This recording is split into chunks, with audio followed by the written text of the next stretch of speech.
मराठवाड्यातली सर्वात मोठी यात्रा कावड यात्रा जी आहे कळमनुरी शिवसेनेचे आमदार आहेत संतोष बांगर यांच्या नेतृत्वात काढली जाते। 17 किलोमीटरचा प्रवास पार करत आज ही यात्रा हिंगोलीत दाखल होणार आहे। दरवर्षी जे शिवसेनेचे आमदार संतोष बांगर आहेत यांच्याकडून यात्रेचं कावड यात्रेचं आयोजन करण्यात येते आणि याच विषयी आपल्यासाठी बोलण्यासाठी शिवसेना उपजिल्हा प्रमुख अमोल खिलारी आहेत। सर, दरवर्षी यात्रा काढली जाते, कसं या यात्रेचं नियोजन यावर्षी आहे? किती भक्त यामध्ये सहभागी झालेले आहेत?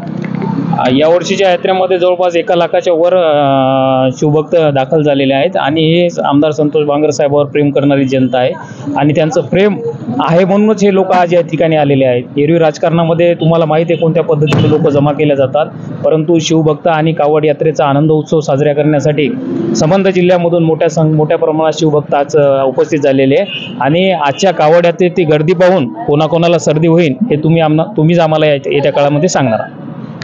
राज्याचे मुख्यमंत्री एकनाथ शिंदे एकंदरीत आता नेमकेच लवकर हिंगोलीत दाखल झालेले आहेत। मुख्यमंत्र्यांची सुद्धा हजेरी राहणार आहे, काय सांगाल यावर तुम्ही?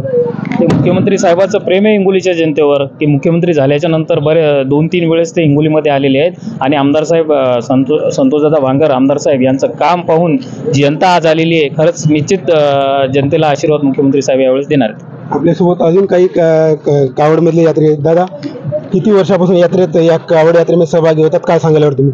मी एक 4-5 वर्षापासून सहभागी होत आहे या यात्रेमध्ये आणि संतोषदादा बांगर यांचं काम एवढं काही प्रमाणात चांगलं आहे सर्वसामान्यांसाठी आणि ते प्रत्येकच कावड यात्रेमध्ये शेतकऱ्यासाठी आणि सर्वसामान्यांसाठी एक देवाकडे मागणं मागतात की बा यांचं चांगलं हो, बस एवढंच सांगू इच्छितो।